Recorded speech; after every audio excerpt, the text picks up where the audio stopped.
श्रीकांत दोटीजी, सुभाष अंधारे, स्वराज बावणे. नमस्कार.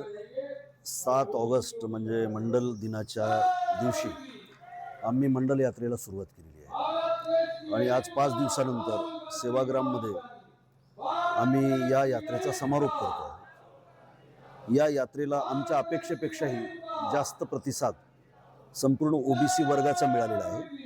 त्याचं कारण ही यात्रा 2 विषयामध्ये विभागलेली होती. एक म्हणजे BP मंडलांनी तमाम भारतीय ओबीसींच्या वरती उपकार केलेले आहेत, त्यांच्याबद्दलची कृतज्ञता व्यक्त करणं हे आमचं कर्तव्य आहे, ही एक भूमिका होती. आणि दुसऱ्या बाजूला ओबीसींच्या न्याय हक्काच्या लढाईमध्ये काँग्रेसनं काय केलं आणि आताची सरकार काय करतात हे लोकांच्या पुढे सांगणं, सत्य प्रगट करणं. या अर्थानं हे एक प्रकारे प्रबोधनात्मक आमचं फिरतं आंदोलनच होतं आणि याच्यामध्ये प्रचंड प्रतिसाद मिळाला. आम्ही 63 तालुक्यातून 32 विधानसभा मतदारसंघातून 6 जिल्ह्यामधून आणि 6 लोकसभा मतदारसंघातून ही यात्रा केली आणि आपण बघू शकता की जवळपास सगळ्या मीडियाने आम्हाला चांगलं सहकार्य केलं आणि लोकांच्यामध्ये आज एक उत्स्फूर्तता आहे. त्याचं कारण असं आहे की आज सगळे लोक आगतिक आहेत, हताश आहेत आणि जंतर मंतरवरच्या आंदोलनानंतर संबंध भारतीय समाजाचा मोदी सरकारवरचा विश्वास उडालेला आहे.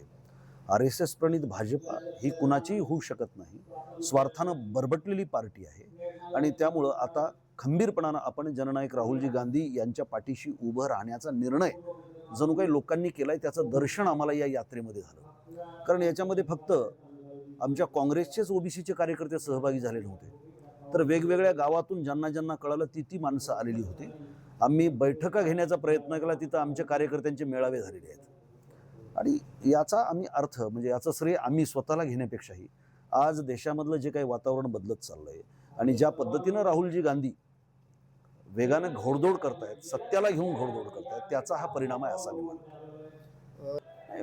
आता हे बघा, फडणवीस नावाचा एक ज्याला काय म्हणतात लावालाव्या करणारा कळणाऱ्या नारद या महाराष्ट्रात जोपर्यंत आहे तोपर्यंत या महाराष्ट्राच्या पृष्ठभूमीवर सामाजिक संघर्ष होणारच आहेत. हे संघर्ष स्वाभाविक आहेत, नैसर्गिक आहेत असं आम्ही अजिबात मानत नाही. हे संघर्ष राजकीय संघर्ष आहेत. मराठ्यांना सांगितलं जातं की तुम्ही मागणी करा, तुम्ही तुमची शक्ती दाखवा, तुम्हाला आम्ही आरक्षण देऊ.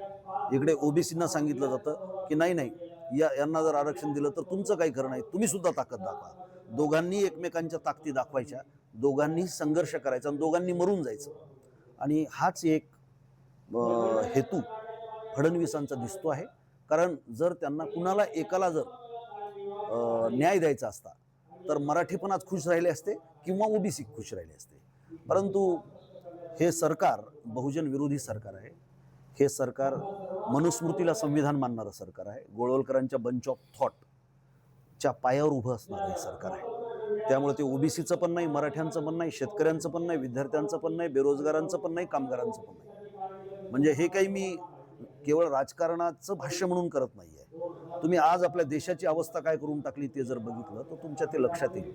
मला दुसरा एक तुम्हाला एक संदर्भ सांगायचा की मंडल आयोगाच्या नंतर ओबीसींच्या जीवनामध्ये आमूलाग्र बदल झाला. मंडल आयोगाची घोषणा इंदिराबाईंच्या काळात झालेली होती.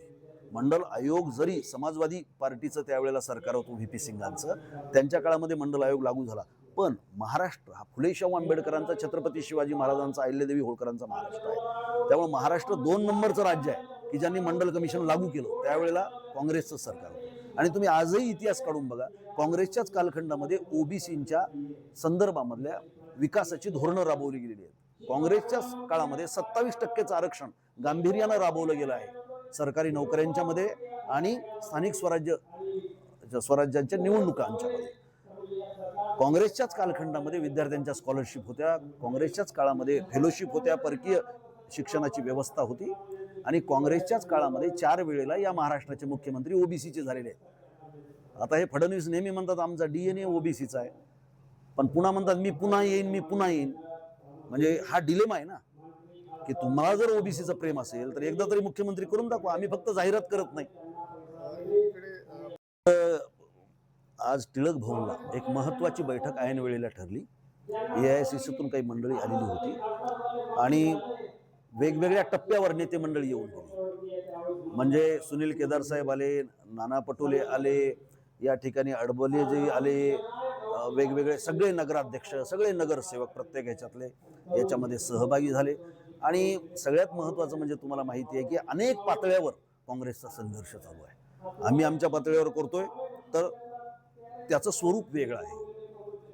वडेट्टीवार साहेब करतायत ते सामाजिक संघटनांच्या पातळीवरचा त्यांचा ओबीसीच्या न्याय हक्काचा संघर्ष चालू आहे. त्यामुळे हा कुठेही क्लॅश नाही, एकदम क्लिअरिटी आहे. आणि आजही या ठिकाणी आमच्या MPCC मधून नेतेगण येणार होते, पण त्या बैठकीलाच उशीर झाल्यामुळं मग ते कदाचित येऊ शकले नाहीत.